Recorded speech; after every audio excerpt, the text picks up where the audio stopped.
que contamos acá en estos 100 programas Necesitamos Héroes es la historia del teniente Onoda, que tiene que ver con la Segunda Guerra Mundial, que fue la mayor contienda bélica de la historia, ¿no es cierto? Entre el 39 y el 45 murieron más de 50 millones de personas. La contienda se extendió por el mundo entero entre los aliados y las potencias del eje. Tras el bombardeo atómico de Hiroshima y Nagasaki, el 15 de agosto de 1945, Japón aceptó la rendición incondicional, poniéndole fin a su participación en el conflicto.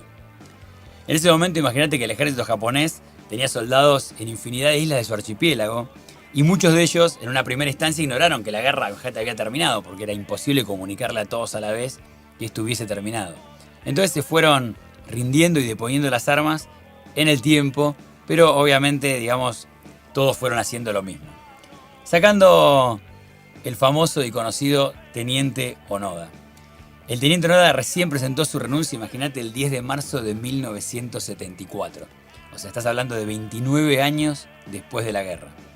O sea, parece imposible, ¿no? Parece una locura. Pero esta persona siguió combatiendo 29 años después que la guerra había terminado. Era el oficial de inteligencia japonés, y entonces todos los intentos que hacían, no solamente las personas que vivían en la isla, sino sus familiares, para explicarle que el conflicto había terminado, él los desconocía porque, siendo una persona de inteligencia, pensaba que eran movimientos para que él renunciara. Pero en realidad lo que estaban haciendo era simplemente explicarle que la guerra había terminado. Lo tenían ubicado, sabían en qué zona estaba, hasta llegaron a tirarle panfletos con avión para que él leyera, hasta cartas de la familia y demás, y él pensaba permanentemente que era, digamos, una acción del enemigo para que bajara las armas. Tanto es así que en este tiempo mató aproximadamente 30 personas en estos 29 años que siguió combatiendo, donde pensaba que eran escaramuzas del enemigo y donde tuvo enfrentamientos con la policía local ya muchos años después. ¿Cómo termina esta historia? ¿Cómo le avisaron a Onoda que tenía que terminar? Y fue una historia bastante particular, porque un estudiante japonés, esos estudiantes vieron que en Japón es distinto un poco el clima que se vive acá, ¿no es cierto? En cuanto a la obligación que tenés con la carrera y demás. Y en esas reglas tan fuertes que se ponen los estudiantes japoneses, hubo uno que dijo: dejo la carrera y me voy a poner 3 propósitos en la vida. Uno era encontrar al teniente Onoda, otro era ver un oso panda, y otro era agarrar al abominable hombre de las nieves. Esos 3 objetivos sencillos se puso un estudiante que dejó los libros, y el primero que quiso cumplir fue verlo a Onoda.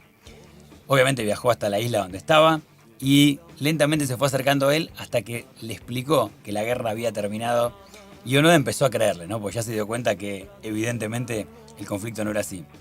Pero tenía tanto honor Onoda que dijo solamente iba a deponer sus armas si venía aquel que había sido su autoridad, ¿no? Su jefe en ese momento. Imagínate que 29 años después, aquel superior de Onoda ya tenía una librería, o sea, y no se dedicaba más a andar peleando y combatiendo por ahí. Fueron a buscarlo a la persona, consiguieron el uniforme que tenía la persona en ese momento y se trasladaron justamente a la isla donde estaba el teniente Onoda. Él ahí, y recién ahí, se dio cuenta que la guerra había terminado y le pidieron entonces que deje sus armas, y hasta todavía le quedaban, después de 30 años, 500 municiones y algunas granadas, ¿no es cierto? Que él cuidaba como patrimonio de su Japón que tanto defendía. Lo más increíble de esta historia, más allá de que lo recibieron como un héroe y que en definitiva, digamos, no lo trataron como que alguien estaba loco, sino por el contrario, sino como que era un prócer, te quería traer la historia esta porque tiene que ver muchas veces con nosotros, ¿no es cierto? ¿Cuántas veces nosotros nos quedamos enganchados en batallas viejas, ¿no? En luchas viejas, en etiquetas que capaz te pusieron hace mucho tiempo y te pasaste la vida defendiéndolas, y hace 30 años, hace 20 años, ¿no? Hace 15 años capaz que te pusieron ese mote o esa creencia que querés defender y ya la guerra terminó. Y este es un gran ejemplo de eso, ¿no es cierto? Tuve un amigo que encontró el otro día unas botellas de coca de hace muchos años con la etiqueta de los precios, ¿no? Y era muy ridículo ver cómo una gaseosa salía o el 5% de lo que sale hoy. Y eso tiene que ver con lo mismo. Muchas veces te quedaste con las etiquetas que te pusieron de chico y ya evidentemente pasado el tiempo no tiene sentido ni que las defiendas, ni que te pelees con ellas, ni que vivas para que esa etiqueta no sea real, porque era de otra época, era de otro lugar. Igual que la guerra de Onoda, ¿no? Entonces, el cuento este venía para preguntarte a vos y decir directamente, ¿qué batallas estoy peleando? ¿Estoy peleando las batallas actuales, lo que tengo que pelear ahora, lo que realmente quiero? ¿O sigo peleando por aquellas cosas que me quiero zafar de mi pasado? Esa era la historia del Teniente Onoda para que te lleves y para que en realidad veas que las batallas son las que libres son las que quieras librar para el futuro que querés conseguir, no para el pasado que te querés alejar.